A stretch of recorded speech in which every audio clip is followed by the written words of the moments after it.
जिनके कर कमलों में मनोहर बंशी विराजमान है और जिनके शरीर की आभा नूतन मेघ के समान श्याम है, जो करोड़ों बिजलियों की कांति प्रकाशित करने वाला पीतांबर धारण किए हुए हैं, जिनका मुख शरद पूर्ण चंद्रमा के समान सुंदर है, नेत्र कमल के समान कमनीय है तथा अधर बिंबा फल के समान लाल लाल है, ऐसे श्री कृष्ण को छोड़कर मैं कोई दूसरा परतत्व है ये नहीं जानता। अर्थात सर्वस्व तो यही वृंदावन विहारी मुरली मनोहर है। कदा वृंदारण्ये विमल यमुना तीर पुलिने चरंतम गोविंदम हलधर सुदामादि सहितम। अये कृष्ण स्वामिन मधुर मुरली वादन विभो प्रसीदेत्याक्रोशन निमिषम्यूने श्याम दिवसान। ऐसा कब होगा? पावन श्री यमुना जी का सुंदर पुलिन होगा, वृंदावन के सुंदर वनों में वंशी नाद करते हुए श्री लालजू महाराज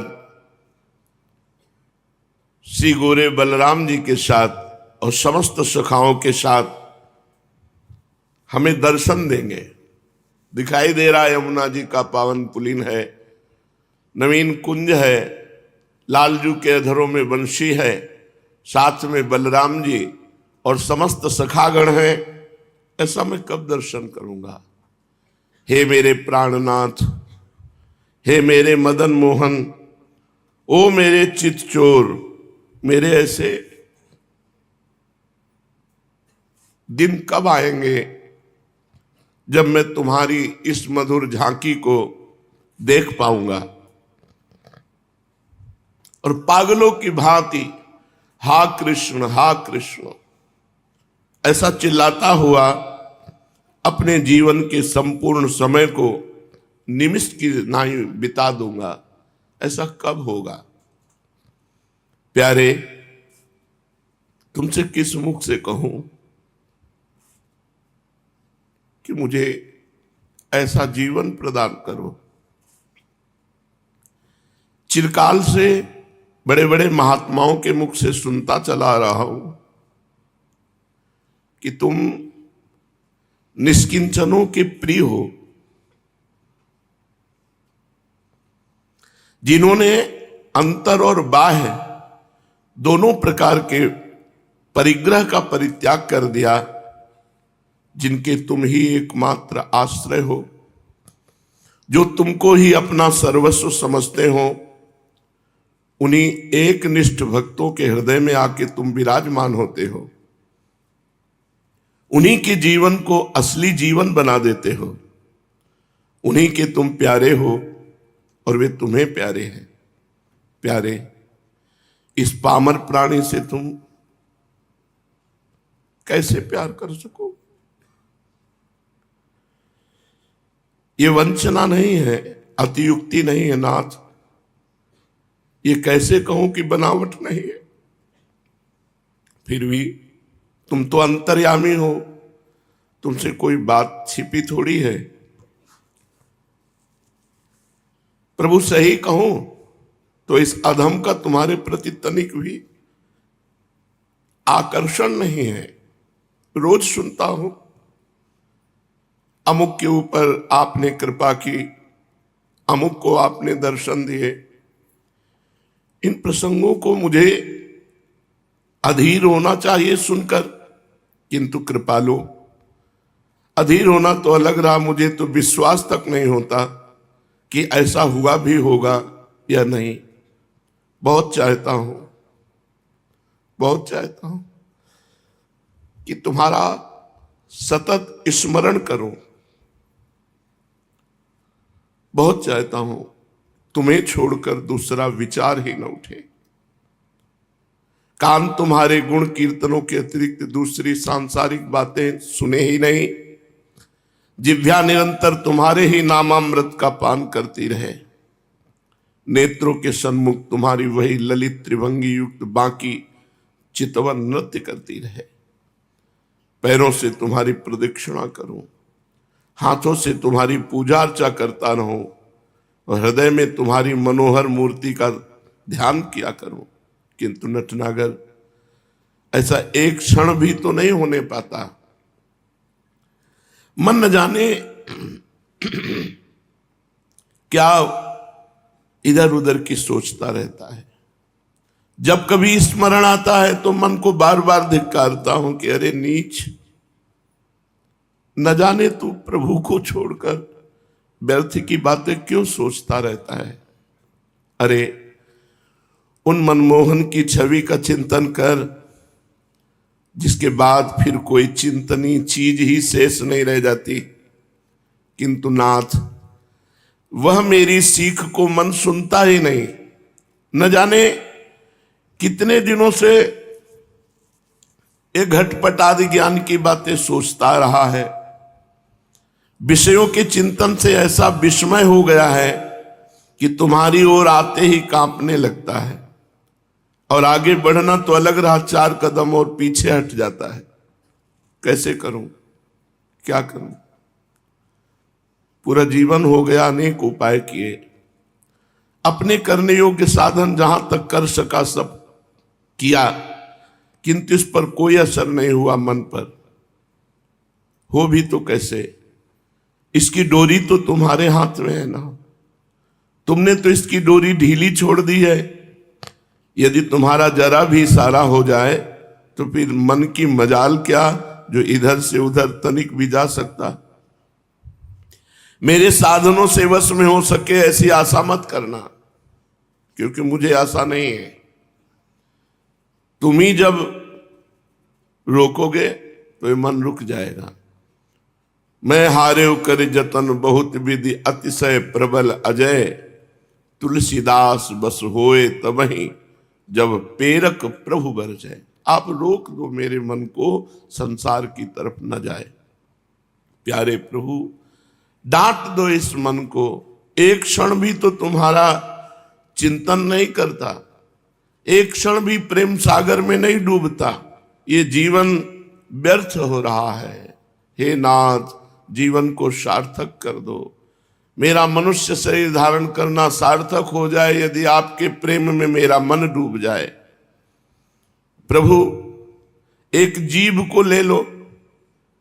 ये नाना प्रकार के रसों में इतनी आसक्ति है कि इसे तुम्हारे नाम जपने में मजा नहीं आता। विविध प्रकार के पकवान खाने में मजा आता है। स्वादु स्वादु पदार्थों की वांछा करती रहती है। इस जबान को हठपूर्वक लगाता हूं, किंतु बेमन का काम भी कभी ठीक होता है। नाथ, अब तो बस तुम्हारा ही आश्रय है। तुम्हारे प्रति अनुराग नहीं, विषयों से वैराग्य नहीं, जीवन में यथार्थ त्याग नहीं। जीवन क्या है? पूरा नाटक बना हुआ है। चाहता हूं अनन्य होकर तुम्हारा ही चिंतन करूं, नहीं कर सकता। इच्छा होती है जीवन में यथार्थ त्याग हो, नहीं होता। सोचता हूं संसार से उपराम हो जाऊं, हो नहीं सकता। परिग्रह से जितना ही दूर होने की इच्छा करता हूं, उतना ही अधिक संग्रही बनता जाता हूं। तुम्हारे चरणों से पृथक होने से ऐसा होना अवश्यंभावी है। प्रभु, शरीर को सुखाया भी, तितिक्षा का ढोंग किया, ध्यान जप योग आसन सभी तरफ मन को लगाया, किंतु तुम्हारी यथार्थता का पता नहीं चला। तुम्हारे प्रेम में पागल न बन सका। घूम फिर कर वही संसार, भांति भांति का रूप रखकर संसार ही सामने आया, तुम छिपे ही रहे। अब अपने ऊपर भी विश्वास नहीं रहा। ये शरीर रोगों का अड्डा बन गया है।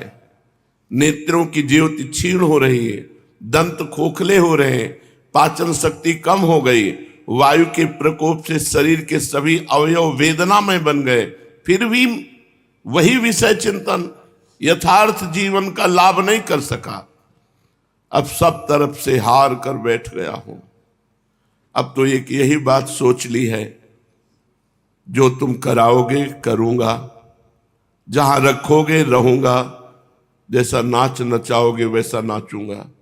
तो भी प्यारे, इस जीवन में एक ही चाह है, और वो चाह यह है, अंत तक बनी रहेगी, कि एक बार सब कुछ भूलकर तुम्हारे प्रेम में पागल हो जाऊं। इस जीवन की एक चाह है, और वो चाह पूरे जीवन बनी रहेगी कि एक बार सब कुछ भूलकर केवल तुम्हारे प्रेम में पागल बन जाऊं, तुम्हारे चरणों में पागलों की भांति लोटपोट हो जाऊं। यही एक चाह है। सभी सांसारिक वासनाएं जब नष्ट हो जाएंगी, जब एकमात्र तुम ही याद आते रहोगे, सोते जागते आठों पहर तुम्हारी मनोहर मुरली की मीठी मीठी ध्वनि ही सुनाई देती रहेगी, तुम्हारी उस मंद मंद मुस्कान में ही चित्त सदा गोते लगाता रहेगा, और मैं सभी प्रकार से लज्जा संकोच भय को त्याग कर पागलों की भांति पुकारूंगा और नाचूंगा आपके लिए। मेरा जीवन धन्य हो जाएगा, ये शरीर लेना सार्थक हो जाएगा।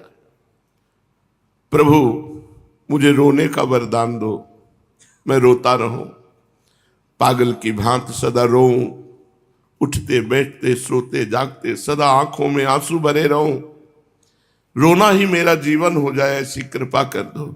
खूब रोऊं, हर समय रोऊं, हर जगह रोऊं, जोर जोर से रोऊं, और चैतन्य देव की भांति चिल्ला उठूं, हे देव, हे दयति, हे भुवनैक बंधो, हे कृष्ण, हे चपल, हे करुणैक सिंधो, हे नाथ, हे रमण, हे नयनाभिराम, हा हा कदानुभवितासि पदम दृशोर में। हे गुरु स्वरूप प्रभु, तुम्हारे पाद पद्मों में कोटि कोटि प्रणाम है। हे अंतर्यामीन, तुम्हारे अनंत गुणों का बखान यदि शेषनाग भी अपने सहस्त्र मुखों से सृष्टि के अंत तक अहर्निश करते रहे तो भी उनका अंत नहीं होगा। मैं क्षुद्र प्राणी भला तुम्हारी विमल विरदावली का बखान किस प्रकार कर सकता हूं। जब शेष जी तुम्हारी महिमा नहीं पार पा सकते, तो मैं एक मनुष्य शरीरधारी क्या आपकी महिमा का बखान करूं। फिर भी तुम जाने जाते हो, तुम अगम्य हो, तो भी अधिकारी साधक तुम तक पहुंचते हैं। तुम अनिर्वचनीय हो, तो भी शिष्य प्रशिष्य परंपरा से मिलकर तुम्हारा निर्वचन करते हैं। तुम निर्गुण हो, निराकार हो, फिर भी भक्तों के प्रेम वश तुम सगुण साकार होकर प्रकट होते हो। मनीषी तुम्हारे तत्व को परोक्ष बतलाते हैं, तो भी तुम प्रत्यक्ष होकर शिष्यों की पूजा अर्चा भक्तों की ग्रहण करते हो। हे गुरुदेव स्वरूप प्रभु, हे प्रभु स्वरूप गुरुदेव, इस प्रकार तुम्हारे रूप को बारंबार नमस्कार है। हे ज्ञानावतार गुरुदेव, मेरी पात्रता अपात्रता का विचार न करना। पारस लोहे की पात्रता की ओर ध्यान नहीं देता, वो तो सामने आए हुए हर प्रकार के लोहे को सुवर्ण कर देता है, क्योंकि उसका स्वभाव ही है लोहे को कंचन बनाना। तो तुम्हारे योग्य पात्रता क्या इन पार्थिव प्राणियों में कभी आ सकती है? नाथ, अपने स्वभाव की ओर ही ध्यान रखना, हमारी तरफ न देखना, अपने स्वभाव की तरफ देखना। तुम्हारे दयालु स्वभाव की प्रशंसा सुनकर मैं अपने जीवन को तुम्हारे श्री चरणों में समर्पित करने आया हूं। प्रभु, संभवतः ये तुम्हें प्रिय लगेगा, यद्यपि तुम निरपेक्ष हो, तुम्हें कोई अपेक्षा नहीं, पर मेरी प्रार्थना स्वीकार करो। मुझे अपने श्री चरणों में शरण दो। तुम्हारे पाद पद्मों में मेरा कोटि कोटि प्रणाम है। हे त्रिगुणातीत, मैं तुम्हारी दया का भिखारी हूं। हम नेत्रहीनों को एकमात्र तुम्हारा ही आश्रय है। अज्ञान अंधकार ने हमारे नेत्र ज्योति को नष्ट कर दिया है। इसे अपनी कृपा रूपी शलाका से उन्मीलित कर दो, जिससे हम तुम्हारी छवि का दर्शन कर सकें। हे मेरे उपास्य देव, तुम्हें छोड़कर संसार में मेरा और कौन ऐसा हितैषी है। तुम ही एकमात्र मेरे आधार हो। हे अनाश्रित के आश्रय, मेरी इस भावपूर्ण श्रद्धांजलि भावांजलि को स्वीकार करो। प्रभु, ना तो मैं तैरना ही जानता हूं और न नाव खेना ही, फिर भी घोर समुद्र में बहा चला जा रहा हूं। किधर जा रहा हूं कुछ पता ही नहीं। बवंडर सामने आता हुआ दिख रहा है, उससे कैसे बच सकूंगा कुछ पता नहीं। अब एकमात्र तुम्हारा ही आश्रय है। कर्णधार बनकर मेरी सहायता करोगे तभी काम चलेगा। प्रभु, तुम्हें पधारना पड़ेगा, आना पड़ेगा, क्योंकि तुम्हारे सिवा ना मैं तैरना जानता हूं, ना मेरे पास नाव है, समुद्र में पड़ा हुआ हूं।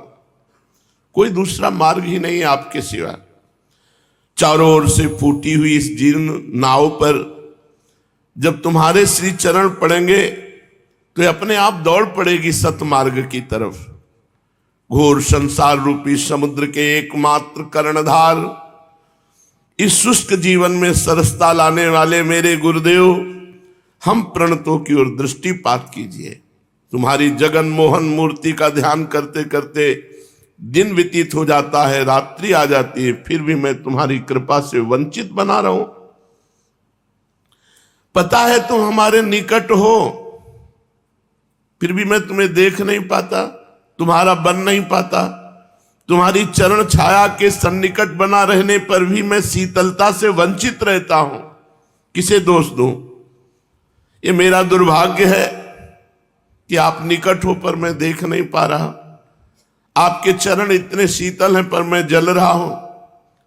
बस जीवन में एक आशा है, आप कृपा कर दो। वो दिन कैसा होएगा जब गुरु गहेंगे बाह, अपना करी बैठाएंगे चरण कमल की छाह।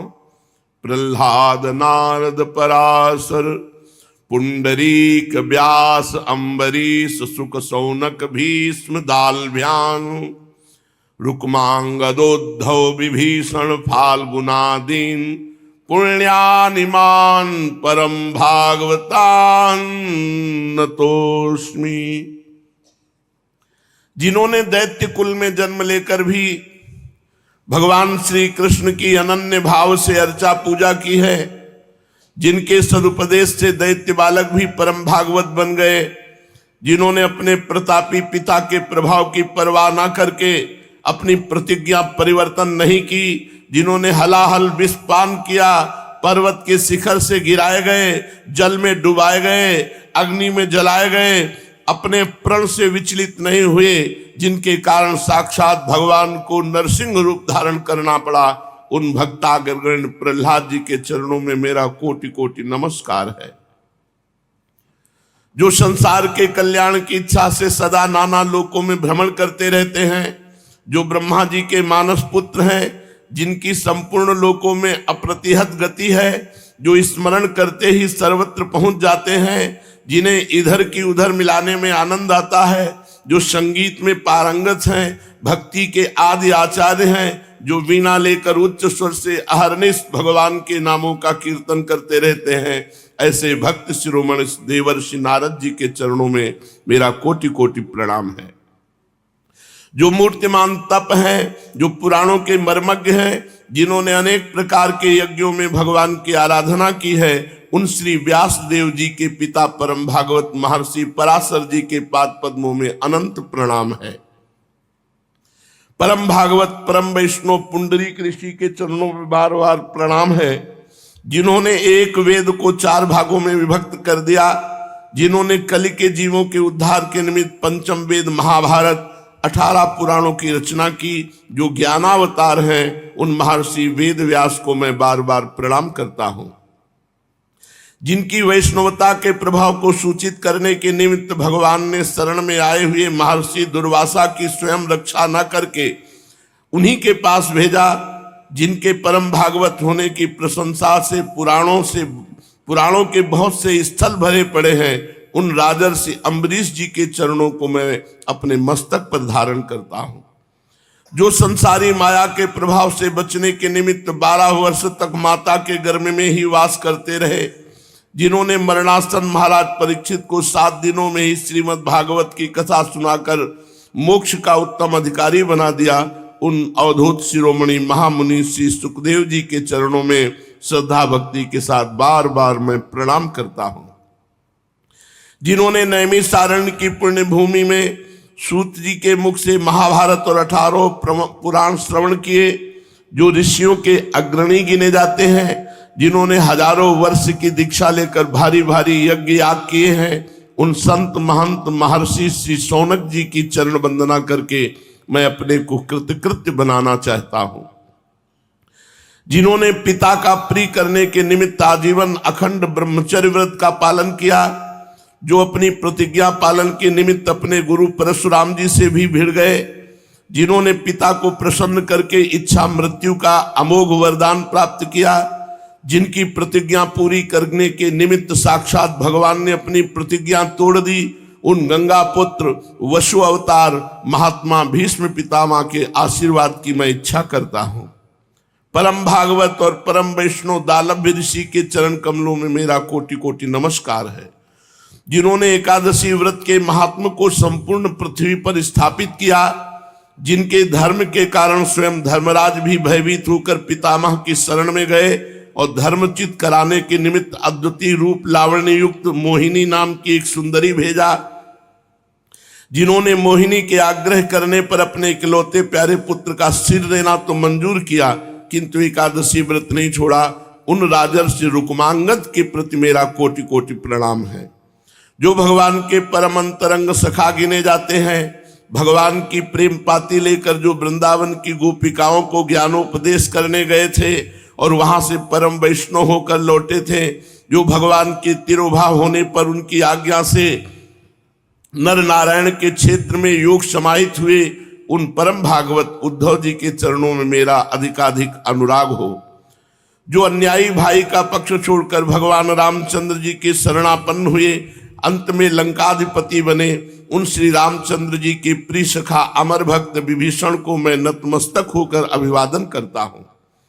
जिनका सारथ्य महाभारत युद्ध में स्वयं भगवान ने किया, जो इसी शरीर से स्वर्ग में वास कराए, जिन्होंने भगवान शंकर जी से युद्ध करके उनसे पाशुपतास्त्र प्राप्त किया, जिन्होंने अकेले गांडीव धनुष से 18 अक्षोणी वाले महाभारत में विजय प्राप्त कर ली, युद्ध से परांगमुख होने पर जिन्हें भगवान ने स्वयं गीता का उपदेश दिया, जो भगवान के विहार शैया आसन और भोजनों में सदा साथ ही साथ रहे, जिन्हें भगवान बड़े प्रेम से हे पार्थ, हे सखा, हे धनंजय ऐसे सुंदर संबोधनों से संबोधित करते थे, वे नरावतार श्री अर्जुन जी मेरे ऊपर कृपा की दृष्टि करें।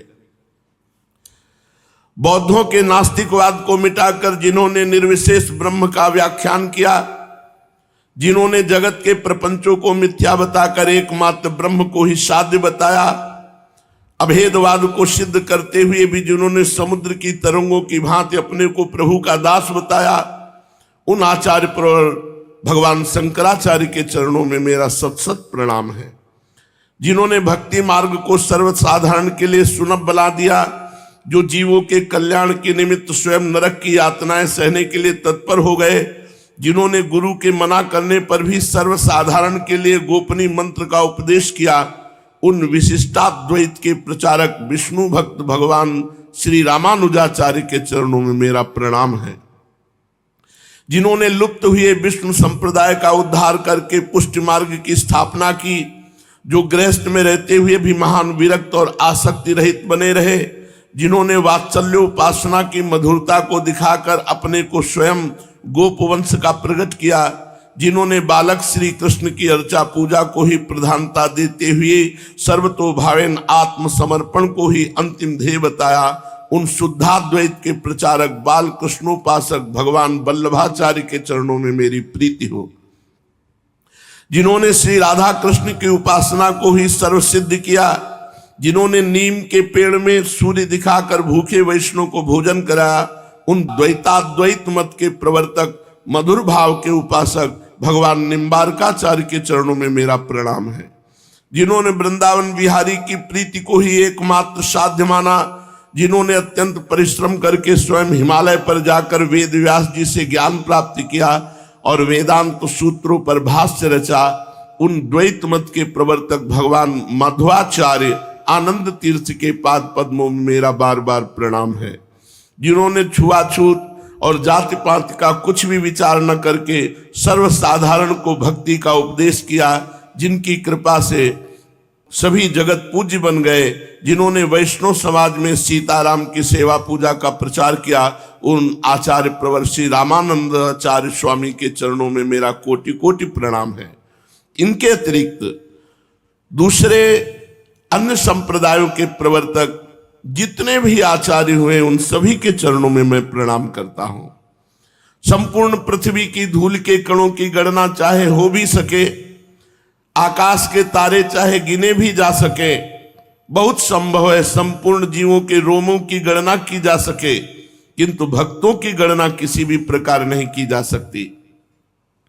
सृष्टि के आदि से अब तक असंख्य भक्त होते आए हैं, उन सबके केवल नामों को ही गणेश जी जैसे लेखक दिन रात्रि निरंतर लिखते रहे तो महाप्रलय के अंत तक भी नहीं लिख सकते।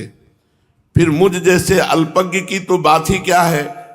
भगवान शिव जी, नारद जी, ब्रह्मा जी, पांडव, सनत कुमार, इन भक्तों से लेकर सतयुग के त्रेता, द्वापर, कलयुग, इन चारों युगों में 18 मनवंतरों में असंख्यों कल्पों में जितने भक्त हुए हैं, उन सभी के चरणों में मेरा प्रणाम है। जिन्होंने सतयुग में कपिल रूप भगवान का दर्शन किया, उन भगवत भक्तों के चरणों में मेरा प्रणाम है। जिन्होंने त्रेता में राम रूप से भगवान का दर्शन किया, उन राम भक्तों के चरणों में वंदना है।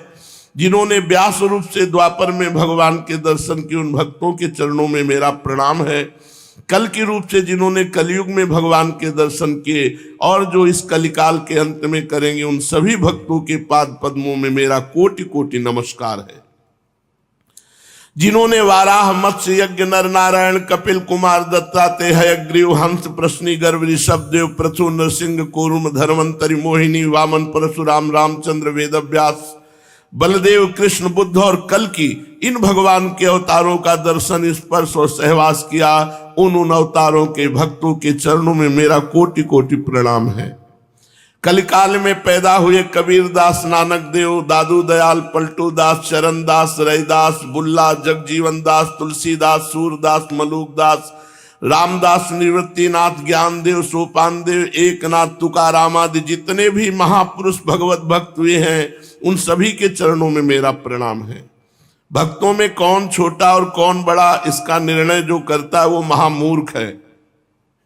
शालिग्राम की बटिया चाहे छोटी हो या बड़ी, सभी एक सी पूज्य है। इसीलिए ये सभी भक्त एक ही भांति पूज्य और मान्य हैं।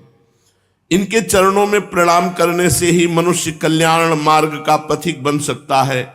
इनके अतिरिक्त वर्तमान समय में जो भगवान के नामों का संकीर्तन करते हैं, लिखकर प्रचार करते हैं और जो स्वयं दूसरों से कराते हैं, उन सभी नाम भक्तों के चरणों में मेरा प्रणाम है। जो भगवान के गुणों का श्रवण करते हैं, जो भगवान नाम कीर्तन करते हैं, जो हर समय भगवत रूप का स्मरण करते हैं, जो भगवान की चरण सेवा करते हैं, जो भगवत विग्रहों का अर्चन करते हैं, जो देवता, द्विज, गुरु, भगवत भक्तों और भगवत विग्रहों को नमन करते हैं, जो भगवान के प्रति सख्य भाव रखते हैं, जिन्होंने भगवान को आत्मनिवेदन किया, उन सभी भक्तों के चरणों में मेरा कोटि कोटि नमस्कार है। जो संप्रदायों के अंतर्भुक्त हैं, जो संप्रदायों में नहीं है, जो ज्ञाननिष्ठ है, जो देशभक्त हैं, जो जनता रूपी जनार्दन की सेवा करते हुए नाना भांत की यातनाएं सह रहे हैं, जिन्होंने देश की सेवा में ही अपना जीवन अर्पण किया, जो किसी प्रकार से जनता की सेवा कर रहे हैं, उन सभी भक्तों के चरणों में मेरा बार बार प्रणाम है। वर्तमान काल में जितने भक्त हैं, जो हो चुके हैं अथवा जो आगे होंगे, उन सभी भक्त के चरणों में बार बार वंदना करता हूं। भक्त ही भगवान के साकार रूप हैं। भगवान की शक्ति का विकास पूर्ण रूप से भक्त के ही शरीर में होता है। भक्तों का शरीर पार्थिव होते हुए भी चिन्मय होता है। वे साक्षात भगवत स्वरूपी हैं। भक्तों की चरण वंदना करने से सब प्रकार के विघ्न मिट जाते हैं।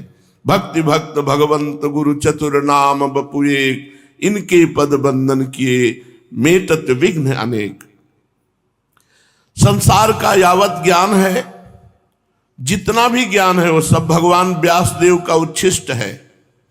भगवान व्यासदेव जी साक्षात विष्णु हैं। बस इतना ही अंतर है कि इनके चार की जगह दो ही भुजा हैं। ये चार मुख ब्रह्मा नहीं है, ये दो नेत्र वाले शिव हैं। 24 अवतारों में भगवान व्यासदेव जी भी एक अवतार हैं। ये प्रत्येक द्वापर के अंत में प्रकट होकर लोक कल्याण के निमित्त एक वेद को 4 भागों में विभक्त करते हैं। इस युग में महर्षि पाराशर के वीर से तथा सत्यवती के गर्भ से भगवान व्यासदेव जी ने जन्म लिया। इन्होंने एक वेद के 4 भागों में विभक्त किया, इसलिए इनको वेद व्यास जी कहते हैं। और इनके चरणों में बार बार प्रणाम करके कृपा की याचना करते हैं। जिस प्रकार गंगा जी का प्रवाह निरंतर बहता रहता है, उसी प्रकार इस पृथ्वी पर महापुरुषों का भी जन्म सदा होता रहता है। यदि ऐसा न होता तो इस पृथ्वी पर धर्म का भी लेश न रह जाता। धर्म के बिना यह संसार एक क्षण भी नहीं रह सकता। धर्म के ही आधार पर यह पृथ्वी टिकी हुई है। अब भी असंख्य सिद्ध महात्मा पहाड़ों की कंदराओं में जन संसदी से पृथक रहकर योग साधना द्वारा संसार का कल्याण कर रहे हैं। अनेकों सिद्ध पुरुष वेश बदलकर पृथ्वी पर घूम रहे हैं। लोग उन्हें पहचानते नहीं, किंतु उनकी सभी चेष्टाएं लोक कल्याण के ही निमित्त होती है। वे अपने को अपनी शक्ति द्वारा प्रकट नहीं होने देते। अप्रकट रूप से लोक कल्याण करने में ही उन्हें आनंद आता है। किसी भाग्यवान पुरुष को ऐसे महापुरुष का साक्षात दर्शन हो जाए, ये दूसरी बात है, नहीं तो वे अपने भेष को छुपा कर घूमते रहते हैं। कुछ नित्य जीव या मुक्त जीव लोक कल्याण के निमित्त भौतिक शरीर धारण करते हैं और लोगों का जन्म मरण से छुटकारा दिलाते हैं। पर वो जन्म मरण से मुक्त महापुरुष केवल आते ही हैं जन कल्याण के लिए। वास्तव में वे जन्म मृत्यु से रहित होते हैं। केवल लोक कल्याण के निमित्त उनका जन्म होता है। और जो वे अपना काम कर चुकते हैं तब वो तिरोहित अंतर ध्यान हो जाते हैं। उनके कार्य गुप्त नहीं होते। वे अधिकारियों को उपदेश करते हैं, शिक्षार्थियों को शिक्षा देते हैं, स्वयं आचरण करके लोगों में नव जीवन का संचार करते हैं। ऐसे महात्माओं का जीवन बड़ा अलौकिक होता है। उनके कार्य अचिंत होते हैं। क्षुद्र बुद्धि के पुरुष उन्हें भी साधारण जीव समझकर उनके कार्यों की समालोचना करते हैं। और इससे क्या होता है, उनके काम में बहुत सहायता मिलती है। वे इसी बहाने लोगों के सामने आदर्श उपस्थित करते हैं कि ऐसी प्रतिकूल परिस्थिति में भी कैसा व्यवहार करना चाहिए। उनका वो व्यवहार अन्य लोगों के लिए प्रमाणीभूत बन जाता है। इस प्रकार वे संसारी लोगों की निंदा स्तुति के बीच में रहते हुए भी अपने जीवन को आदर्श जीवन बनाकर लोगों के उत्साह को बढ़ाते हैं। ऐसे महापुरुष सदा से उत्पन्न होते आए हैं, अब भी हैं और आगे भी होंगे। किसी के जीवन का प्रभाव व्यापक होता है, उनके आचरणों के द्वारा अधिक लोगों का कल्याण होता है, और किसी के जीवन का प्रभाव अल्प होता है, उनसे थोड़े ही पुरुष लाभ उठा सकते हैं। इस प्रकार सब जातियों में, सब काल में किसी न किसी रूप में महात्मा उत्पन्न होते ही रहते हैं। बहुत से ऐसे महापुरुष होते हैं जिनकी टक्कर का शताब्दियों तक कोई महापुरुष व्यक्त रूप से प्रकट नहीं होता है, किंतु इसका निर्णय होता है अपने अपने भावों के अनुसार, भिन्न भिन्न रीति से। इस बात को आज तक ना तो किसी ने पूर्ण रूप से निर्णय किया है और ना आगे भी कोई कर सकेगा कि अमुक महापुरुष किस कोटि के हैं और इनके बाद इनकी कोटि का कोई महापुरुष उत्पन्न हुआ या नहीं। इसलिए शालिग्राम की बटिया के समान हमारे लिए तो सभी महात्मा पूजनीय तथा वंदनीय हैं।